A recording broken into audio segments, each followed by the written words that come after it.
ओम शांति।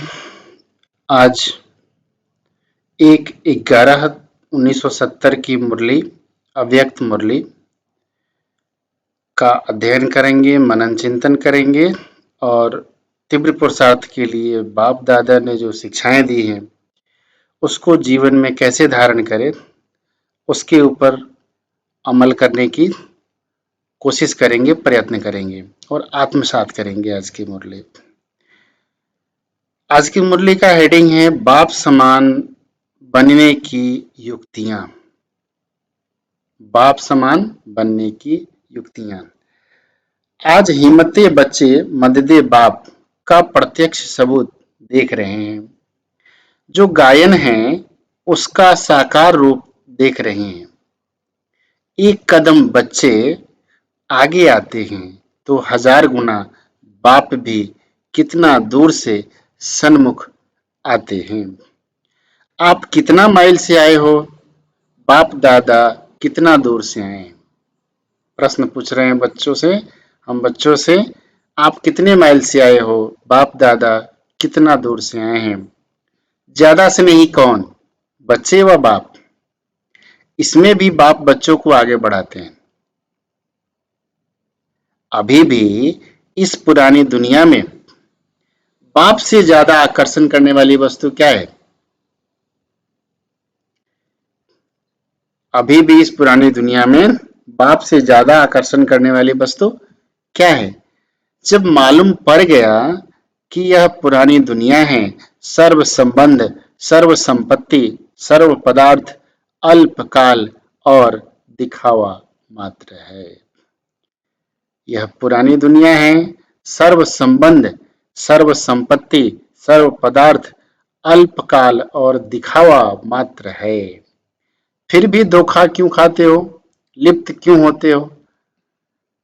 जब सब कुछ दिखावा है, सारे संबंध दिखावा है, मात्र हैं, अल्पकाल के लिए हैं, तो फिर धोखा क्यों खाते हो, लिप्त क्यों होते हो? चिंतन करेंगे सभी, हमारे लिए भी है और आप सबके लिए भी है। बाबा की ये गुह्य महावाक्य। अपने गुप्त स्वरूप और बाप के गुप्त स्वरूप को प्रत्यक्ष करो, तब बाप के गुप्त कर्तव्य को प्रत्यक्ष कर सकेंगे। आपका शक्ति स्वरूप प्रख्यात हो जाएगा। अभी गुप्त है, सिर्फ एक शब्द याद रखो तो अपने गुप्त रूप को प्रैक्टिकल में ला सकते हो। वह कौन सा शब्द है? सिर्फ अंतर शब्द। अंतर में दोनों रहस्य आ जाते हैं। अंतर कंट्रास्ट को भी कहा जाता है और अंतर अंदर को भी कहा जाता है। कंट्रास्ट और इनसाइड, जैसे कहते हैं ना, अंतर्मुखी व अंतर्यामी, तो अंतर शब्द से दो अर्थ सिद्ध हो जाते हैं।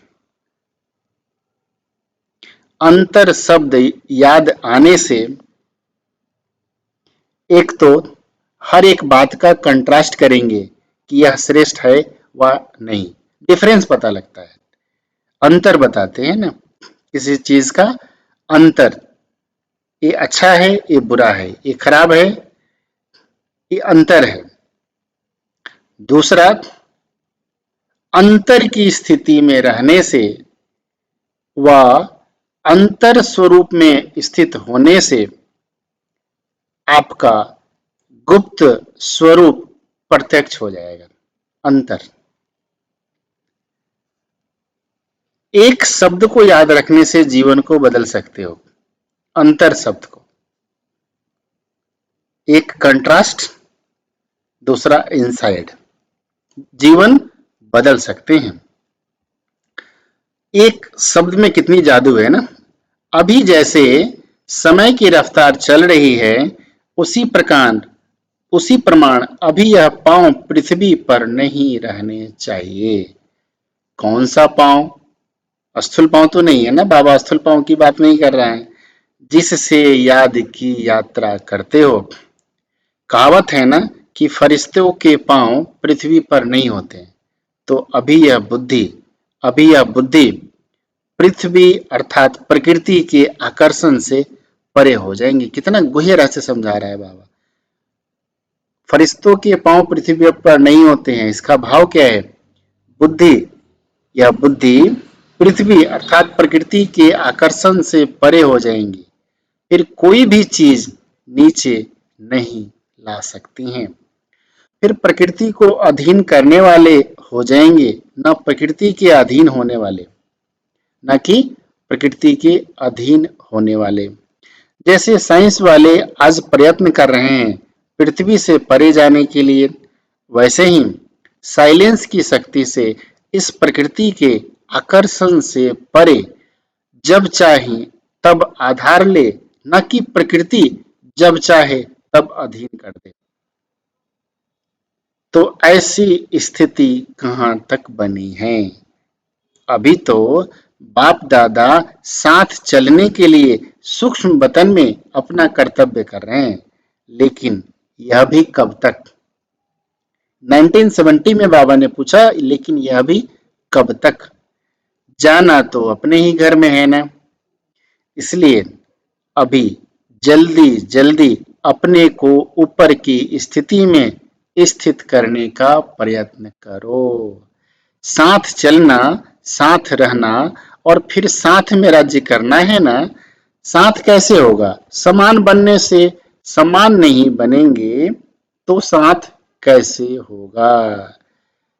सभी साथ उड़ना है ना, साथ रहना है, यह स्मृति में रखो, तब अपने को जल्दी समान बना सकेंगे, नहीं तो कुछ दूर पड़ जाएंगे। वायदा भी है ना कि साथ रहेंगे, साथ चलेंगे और साथ ही राज्य करेंगे।